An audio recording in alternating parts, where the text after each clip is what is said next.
today with a guarantee, which is a rare thing these days. But that guarantee is, we're all definitely going to die. I know that might not seem the happiest of stats, but the good news is that if we find our purpose, and if we make ourselves little missions in life, then it can be a very fulfilling, exciting place to be. Now today I want to share with you what I used to think my purpose was, what my mission was, and what my mission is now. Originally I thought it was my purpose to become a professional golfer. It was my mission to be the next Tiger Woods. Then I lost my way a little bit, and my mission was basically get as drunk as possible, as often as possible.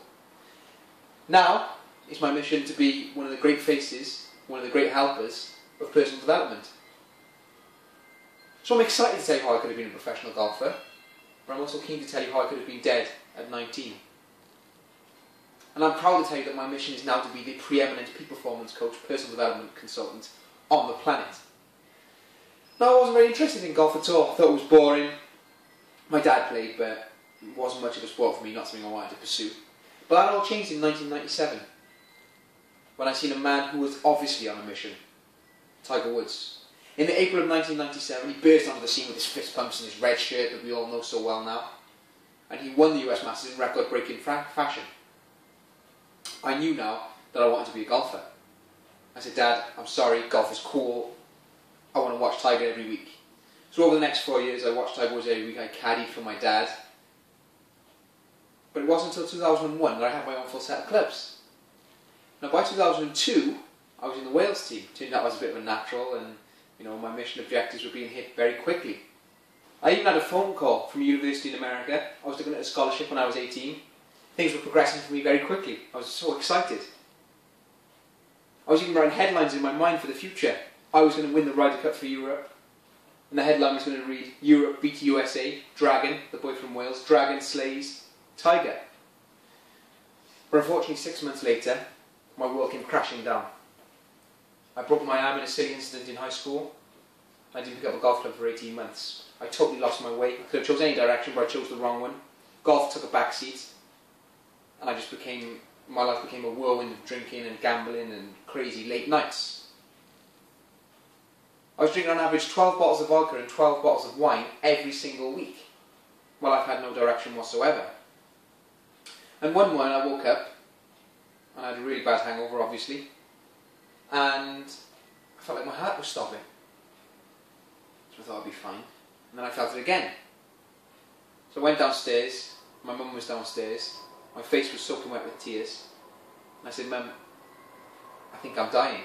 So I went to the hospital, strapped up to the ECG machine, and it turned out that I wasn't dying. I was having something called ventricular ectopics, which is when your heart gets confused, stops beating, resets itself and carries on. So this caused a pause in my drinking for a small amount of time, but it wasn't until I reached 22. When I reached 22, I said to myself, Jermaine, come on, enough is enough now. You've had this great education, you've got all these great skills, you've got the ability to help people, you're not doing anything with it.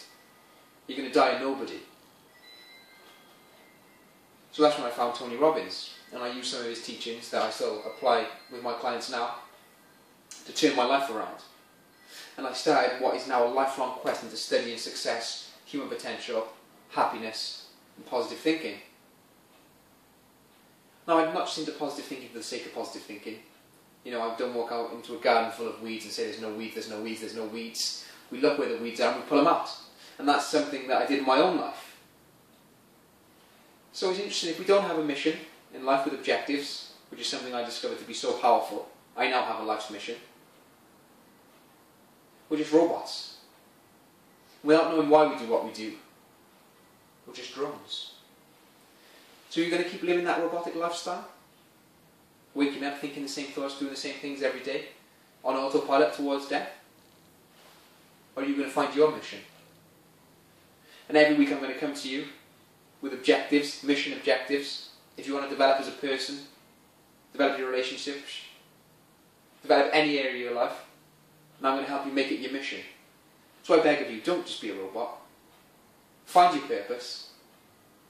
And like I did, like I've turned my life around, make it your mission.